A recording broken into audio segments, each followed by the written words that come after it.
अस्सलाम वालेकुम। मेरा नाम तौसीक अहमद है। मैं यहाँ पे सादिक ग्रुप में हेड ऑफ़ एचआर डिपार्टमेंट हूँ। मुझे तकरीबन ऑलमोस्ट यहाँ पे 11 एंड हाफ़ ईयर हो गए हैं सादिक ग्रुप में। ड्यू टू कोविड-19 पैंडमिक बहुत सारी ऐसी इंडस्ट्रीज़ हैं, जो ऑर्गेनाइजेशन हैं, जो बहुत ज़्यादा अफेक्ट हुए हैं। इवन हम फूड बिज़नेस में हैं, लेकिन सबसे ज़्यादा अफेक्ट हमें भी पड़ा है, क्योंकि ऑब्वियसली देखें कंजम्पशन रिड्यूस हुई है, मार्केट की कंजम्पशन रिड्यूस होना, सारा बिज़नेस जितना भी है आप देखें अगर, तो वो डिमांड एंड सप्लाई पे चल रहा होता है। तो जैसे कंजम्पशन रिड्यूस होती है, कंजम्पशन रिड्यूस हुई तो ऑब्वियसली बिज़नेसेस भी श्रिंक हो जाते हैं। बिज़नेसेस श्रिंक होते हैं तो अनएम्प्लॉयमेंट जो है वो बढ़ जाती है। तो अब इस वजह से बहुत सारे इदारों में, जैसे कि हमारे में भी है और बाकी भी पूरी इंडस्ट्री में, पूरे कंट्री में, इवन वर्ल्ड वाइड ऐसे ही है कि मतलब जॉब से मतलब बहुत सारे जो ऑर्गेनाइजेशन है वो अपने ऑपरेशन कट डाउन कर रही हैं और एम्प्लॉइज़ को फ़ारिग कर रही हैं, जिससे अनएम्प्लॉयमेंट की रेशो जो है बढ़ रही है डे बाई डे। और इससे एक अनसर्टेनिटी आ रही है, मतलब कंट्री लेवल पे भी और वर्ल्ड वाइड लेवल पे भी।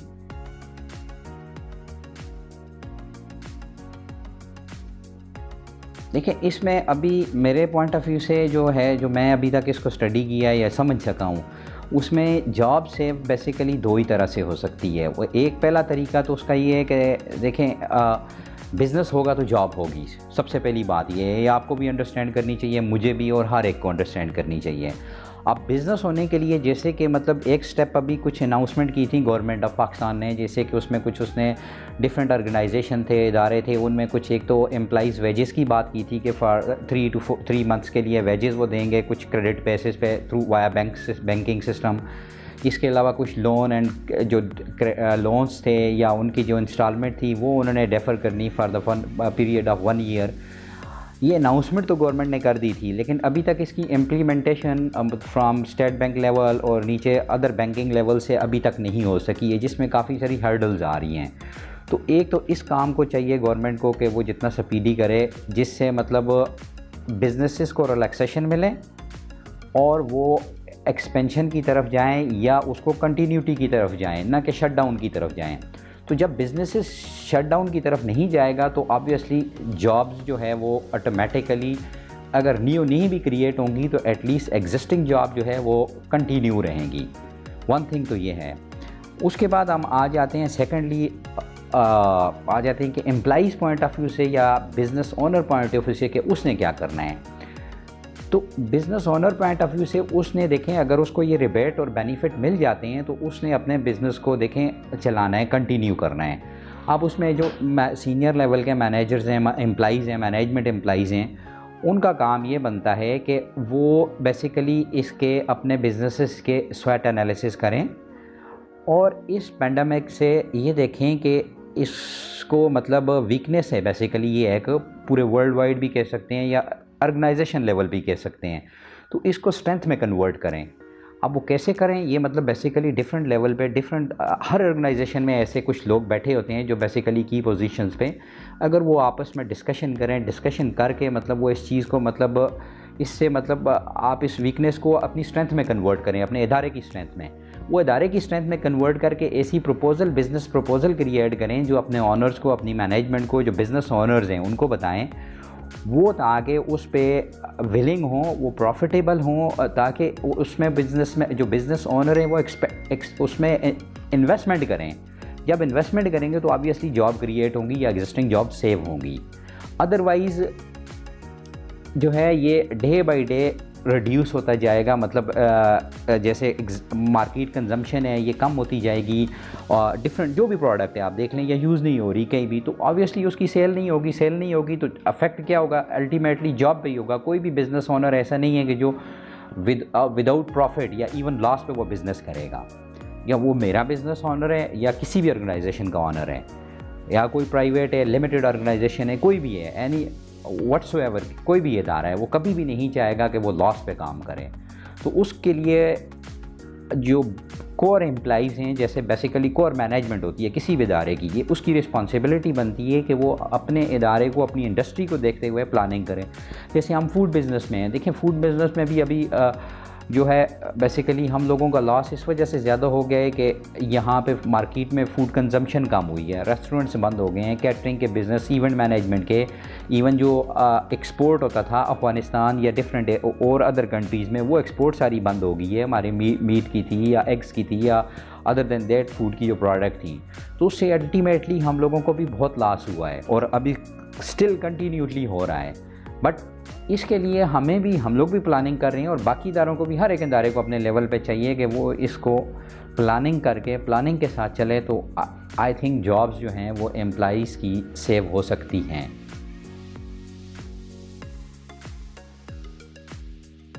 देखिए, सबसे पहले भी तो कोई भी एम्प्लॉयर है अगर वो हार्ड वर्कर है और हॉनेस्ट है, दो चीज़ें अगर उसमें ऑनेस्टी है और हार्ड वर्कर है, तो आई थिंक कोई भी ऐसा एम्प्लॉयर नहीं है वो उसको हार्ड टाइम, बेशक हार्ड टाइम हो उस पर, वो उसको लूज़ करेगा। बट जिन लोगों की प्रोडक्टिविटी नहीं है या 50% है या 60% है, इवन टिल अप टू 70% तक है, या लोग जो नहीं काम कर रहे हैं, एक टोटल पूरा करते हैं किसी भी इदारे में, क्योंकि ऐसे बहुत सारे वर्कर हैं हमारे पूरे पाकिस्तान में। क्योंकि हम लोग देखें किसी भी इदारे में देख लें, हमारे जितना भी वो वर्कर है या जो टेक्निकल नॉन टेक्निकल दोनों, स्किल अनस्किल, जिस तरह का भी वर्कर है तो वो बेसिकली उसमें कुछ लोग ऐसे होते हैं, मतलब कि कुछ काम करने वाले होते हैं बहुत ज़्यादा, और कुछ मीडिएटर होते हैं और कुछ बिल्कुल ही फ्री में रखे होते हैं। और उन लोगों के लिए ये टाइम बहुत हार्ड टाइम होगा। उसमें में भी हो सकता है, पॉसिबिलिटी है कि जो बहुत हार्ड वर्कर है उसको भी इफ़ेक्ट हो सकता है, क्योंकि हमारे यहाँ एक ऐसा कल्चरल है जिसमें हम लोग मतलब रेफरल बेसिस को या इस तरह की चीज़ों को हम सपोर्ट करते हैं। बट अगेन हर एक इंडिविजुअल को ये चाहिए, मैं यही एडवाइस करूँगा कि वो जिस इदारे में भी है, जहाँ पे भी है, पहली बात तो ये है कि इस सिचुएशन में वो किसी भी इदारे में है तो वो मूव करके किसी दूसरे इदारे में जो जाने की प्लानिंग कर रहे हैं या कुछ भी कर रहे हैं, तो एक तो उसको मतलब वो बहुत सोच समझ के डिसीजन करें। क्योंकि बहुत सारे ऐसे इदारे हैं, मेरे पास से खुद काफ़ी सारे ऐसे एम्प्लॉइज़ हैं जो मतलब यहाँ से क्विट करके गए हैं, रिज़ाइन करके गए हैं फॉर डिफरेंट अपॉर्चुनिटीज़ के लिए, लेकिन इवन उनके पास वहाँ का ऑफ़र लेटर, अपॉइंटमेंट लेटर सब कुछ था, बट वहाँ पे ज्वाइनिंग उन्होंने नहीं दी, आगे दे सकें, क्योंकि अगले एम्प्लॉयर ने रिफ्यूज़ कर दिया। इसलिए कि इस सिचुएशन की वजह से उनके बिज़नेसेस ऑलरेडी जो है वो शट डाउन हो चुके हैं या शट डाउन होने जा रहे हैं, बिज़नेस है नहीं है। तो इसलिए वो अब जो यहाँ से जिन्होंने क्विट भी किया है वो अब ना उधर गए ना इधर गए, तो बोथ साइड पे वो मतलब कहीं भी नहीं जा सकते हैं।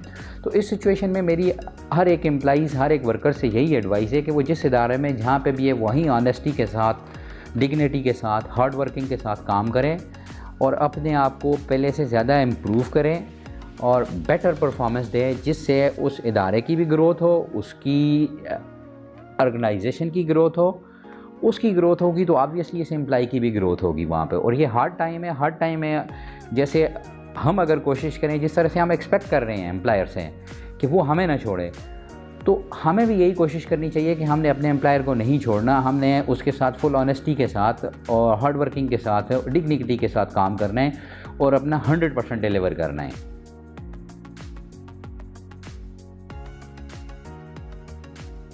देखिए, हमारा बेसिकली लाइफ स्टॉक का बिज़नेस है। लाइफ स्टॉक में हमारा जो इदारा है, बेसिकली हमारा इदारे में काफ़ी सारी कंपनीज़ आ जाती हैं, जिसमें कुछ मतलब ये एक बेसिकली ग्रुप ऑफ कंपनीज़ है, इसमें काफ़ी सारी कंपनीज़ आती हैं। उन कंपनीज़ में अब डिफरेंट प्रोडक्ट लाइंस हैं। उन प्रोडक्ट लाइंस में डिफरेंट मतलब टाइप का स्टाफ है। जो मोस्टली हमारे पास स्टाफ है वो बेसिकली स्किल्ड वर्कर आ जाता है, स्किल्ड लेबर आ जाती है, क्योंकि हमारा पोल्ट्री का बिज़नेस है। तो पोल्ट्री के बिज़नेसेस में सारा बेसिकली फार्म्स पे आप देखें या हेचरी में या फीड मिल में, वहाँ पे स्किल्ड वर्कर चाहिए जिसको काम का पता हो। ऑब्वियसली वो अगर एजुकेटेड नहीं भी हैं तो चल जाएंगे, लेकिन एटलीस्ट उनकी जो ट्रेनिंग है वो कंपलसरी होनी चाहिए। तो हमारे पास जो स्ट्रेंथ है इस वक्त ये राउंड अबाउट तकरीबन कोई, अगर मैं होल ग्रुप की बात करूं तो तकरीबन ये कोई 4000-5000 के बिटवीन है, मिड बिटवीन है।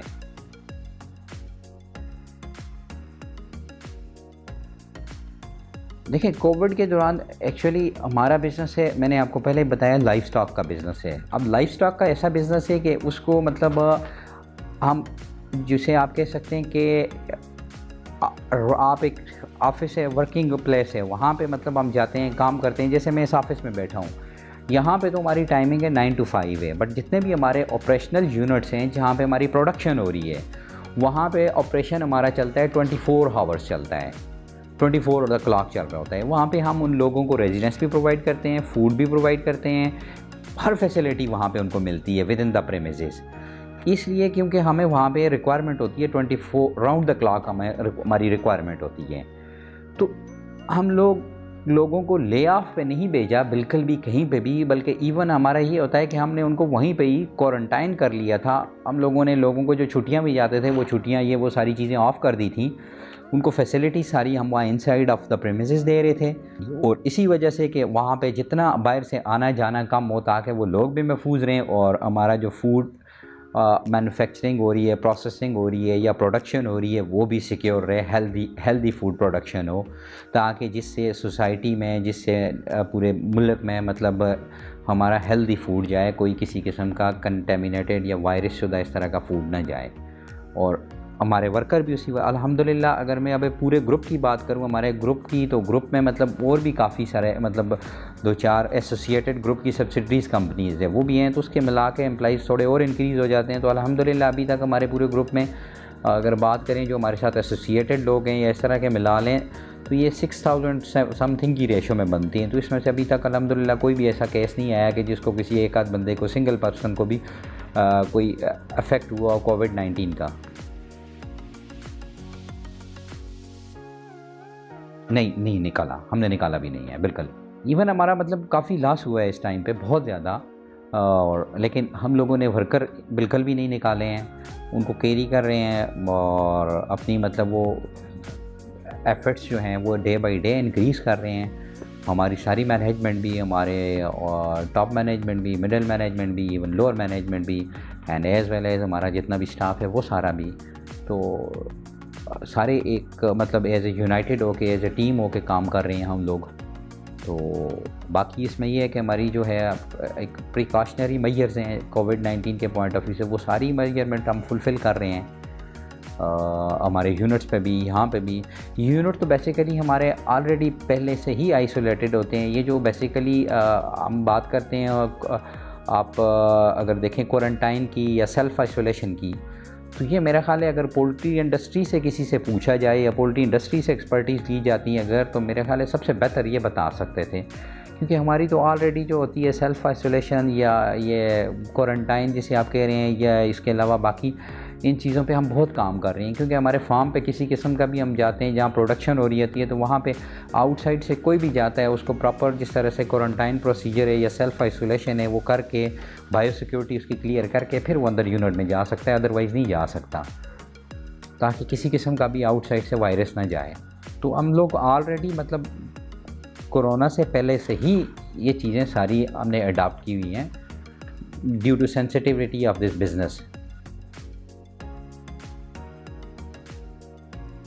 एक्चुअली चाय पीने का टाइम इस तरह से मिल जाता है कि दिन में काफ़ी सारे हमारे जो हैं गेस्ट आते रहते हैं ऑफिशियल काम से, जैसे आप आए हैं इसी तरह से बहुत सारे कोलीग दोस्त ऐसे हैं जो फेलोज़ हैं या जो बिज़नेस से जिनका काम होता है, ऑफ़िस से होता है, वो लोग आते हैं यहाँ पे, तो ऑब्वियसली उनके साथ फिर मिल जाता है। इसमें ये होता है कि हम लोग मतलब एक तो थोड़ा सा ईजी होकर डिस्कशन भी हो जाती है और साथ चाय भी पी लेते हैं।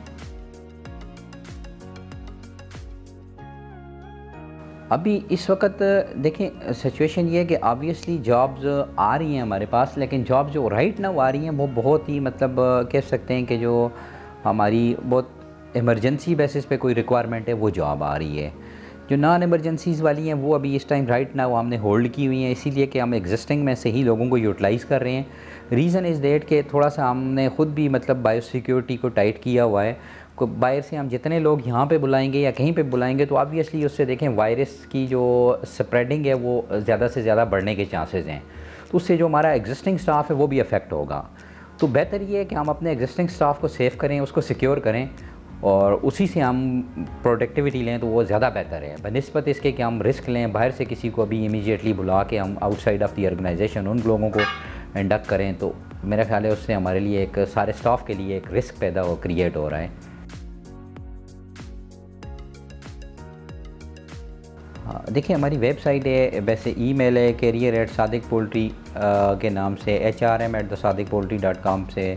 बाकी वेबसाइट पे चले जाएं, वहाँ पे ईमेल गिवन है, उस ईमेल पे आप जो भी अप्लाई करना चाहते हैं वो अपना CV फॉरवर्ड कर दें और उस सीवीज़ का ये होता है कि हम लोग आगे डेटाबेस बैंक बना रहे होते हैं, उसमें से जैसे जैसे जहाँ जहाँ हमारी रिक्वायरमेंट होती है हम उसमें से निकाल के लोगों को कॉल करते रहते हैं।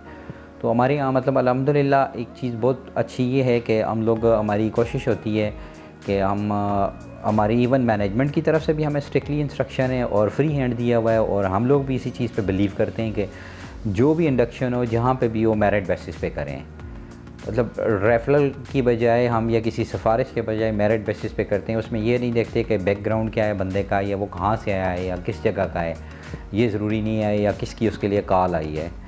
हमारे लिए इम्पोर्टेंट ये है कि हमें क्वालिटी का बंदा चाहिए, क्वालिटी ऑफ वर्कर चाहिए। बाकी वो मेरिट पे आता हो तो हम उसको रिकमेंड करते हैं और उसको इंडक्ट करते हैं। तो यहाँ पे मतलब जॉब हासिल करना, जो लोग बिलीव करते हैं मेरिट पे, जो समझते हैं जिनके पास कोई एबिलिटी है या वो कुछ करना चाहते हैं, एनर्जेटिक हैं, तो वो लोग अप्लाई कर सकते हैं और उनके लिए बहुत अपॉर्चुनिटीज़ हैं।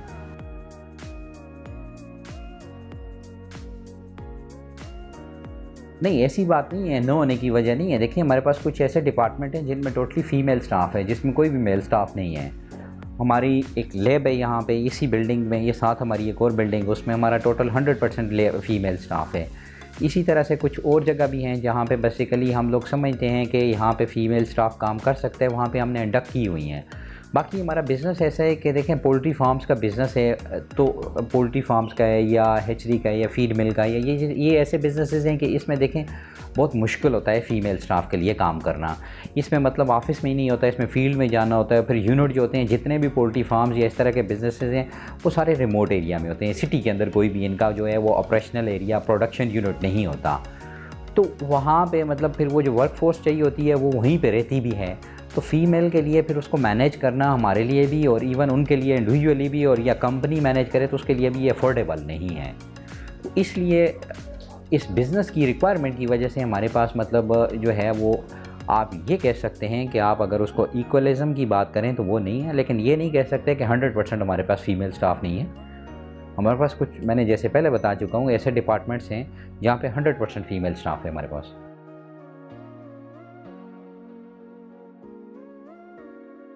देखें, आप, मेरे जो असेसमेंट है, मेरे हिसाब से किसी भी इदारे में जाएं, देखें सबसे पहली चीज़ है कि आप जिस जॉब के लिए या जिस पोजीशन के लिए भी आप इंटरव्यू देने जाते हैं, तो सबसे पहले ये है कि देखें जो आपने स्टडी किया हुआ है या जो आपका एक्सपीरियंस है, आपको उसका पता होना चाहिए। आप अपने सीवी में या अपनी कोई इन्फॉर्मेशन, ऐसी इन्फॉर्मेशन न दें अपने डॉक्यूमेंट्स में, सीवी में, जिसका आपको नहीं पता या जो काम आपने नहीं किया, जिस पे आपकी ग्रिप नहीं है।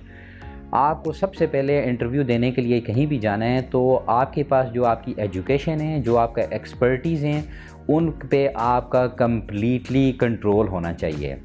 आपको अगर आपसे बेसिकली आपका जो प्रोफेशन है उससे रिलेटेड सारी चीज़ें पता हैं, उसके बाद सेकेंडली आप जिस इदारे में जा रहे हैं उसके बारे में थोड़ा सा आप स्टडी कर लें, तो मेरा नहीं ख्याल है कि आप जो है वो जाके वहाँ पे जिस जॉब के लिए भी जा रहे हैं वो जॉब हासिल नहीं कर सकेंगे। लेकिन मैंडेटरी, फिर अगेन वही बात करूँगा, फर्स्ट थिंग वही है कि जो आपने पढ़ा है, जो आपने स्टडी किया है, जो आपने पास्ट एक्सपीरियंस लिया है, उससे जो लर्न किया है वो चीज़ें कंपलसरी हैं। अगर उसमें आपको कुछ भी नहीं आता तो आप किसी भी जॉब के लिए चले जाएंगे, आप नहीं क्वालिफाई करेंगे। वो मेरे इदारे में आ जाएँ, इस इदारे में आ जाएँ या किसी भी इदारे में चले जाएँ, तो उसके लिए मोस्ट इम्पॉर्टेंट यही है कि आपका जो आपकी बेसिक्स हैं उस पर आपका अबूर होना चाहिए।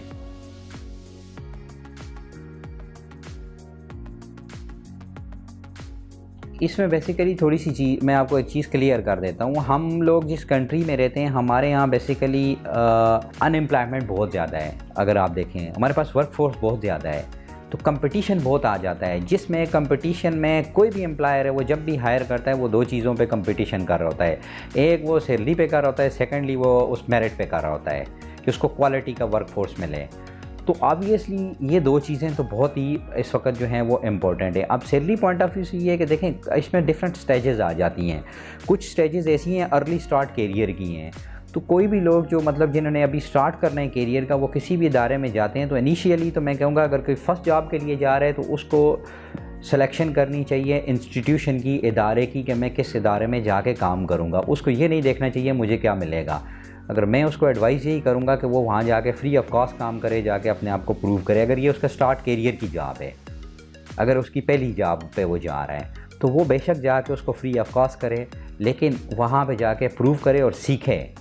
क्योंकि जो मैं अगर आपको बताऊँ, प्रोफेशनल लाइफ के जो इनिशियली 6-7 ईयर आप कह सकते हैं, ये ऐसे ईयर होते हैं कि जिसमें आपकी वैसे तो थ्रू आउट लर्निंग होती है, लेकिन इसमें बहुत ज़्यादा लर्निंग होती है आपकी। तो इसमें मतलब मैं ये भी नहीं एडवाइस करूँगा कि किसी बंदे को कि वो जाके 6 साल एक ही इदारे में बैठ जाए, और मैं ये भी नहीं करूँगा कि वो हर 6 महीने बाद चेंज करें। एटलीस्ट जो अर्ली स्टार्ट करियर है उसमें मतलब 2-2 साल के बाद आपको मतलब जो जितने भी यंगस्टर हैं उनको मतलब देखना चाहिए। अगर उस इदारे में ग्रोथ नहीं हो रही है तो आफ्टर 2 ईयर उसको मतलब स्विचिंग करनी चाहिए। क्योंकि इसलिए कि स्विचिंग से देखें उसको 2 बेनिफिट होते हैं। एक तो उसकी जो है वो लर्निंग इम्प्रूवमेंट होती है उसकी, क्योंकि डिफरेंट एनवायरनमेंट में जाके वो काम करता है, तो उसका जो है माइंड एक मतलब कम्प्लीटली चेंज हो जाता है अबाउट कॉर्पोरेट कल्चर। और सेकेंडली जो है उसको उसमें फाइनेंशियली एनहांसमेंट भी मिल रही होती है। बट लेस दैन 2 ईयर किसी भी को मैं रिकमेंड नहीं करूँगा कि वो इस तरह से छोड़ के चला जाए। क्योंकि देखें इनिशियली 1 ईयर किसी भी इदारे की इन्वेस्टमेंट होती है किसी भी एम्प्लॉई पे, आफ्टर दैट उससे वो कुछ थोड़ा बहुत रिटर्न लेना शुरू करता है। तो ये बेसिकली मेरी तरफ से यही एक जो है वो एडवाइस है जितने भी बेसिकली न्यू कमर आ रहे हैं। बाकी इसके अलावा जो मतलब ऑब्वियसली आ रहे हैं, आप कह सकते हैं कि जो मिडिल मैनेजमेंट या सीनियर मैनेजमेंट की पोजीशंस के लिए जो लोग आ रहे हैं उनके लिए सैलरीज़ की अगर आप बात करते हैं तो देखें उन पे सैलरीज़ के लिए कोई भी लिमिट्स नहीं है किसी भी इदारे में। इसलिए नहीं है, अगर हैं भी तो मतलब उन्होंने पैकेज ऐसे डिज़ाइन किए हुए हैं कि वो देखते हैं अगर उनको बंदा उनकी क्वालिटी का मिल जाता है तो वो सैलरीज़ पे कंप्रोमाइज़ नहीं करते हैं। वो सैलरीज़ हर एक इदारा में देख रहा हूँ, हमारा इदारा भी और हर एक इदारा दे रहा है, अच्छी सैलरीज़ देता है। अगर बंदा, मैं फिर वही बात करूँगा कि अगर कैंडिडेट क्वालिटी का मिलता है, अगर कैंडिडेट क्वालिटी का नहीं मिलता तो फिर आप एक्सपेक्ट नहीं कर सकते हैं। तो बेसिक यही चीज़ है कि आप कम्पीट किसको कर रहे हैं और आपके पास नॉलेज क्या है। मैं वही बात करूँगा अगेन कि आप लोग किसी भी पोजीशन के लिए कोई भी इंटरव्यू देने जा रहे हैं उसको बेसिकली जिस फील्ड के लिए वो जा रहे हैं उस पर कम्प्लीटली अबूर होना चाहिए और अपनी एजुकेशन अपने बेसिक्स पे अबूर होना चाहिए। ये मेन चीज़ें हैं मेरे पॉइंट ऑफ व्यू से।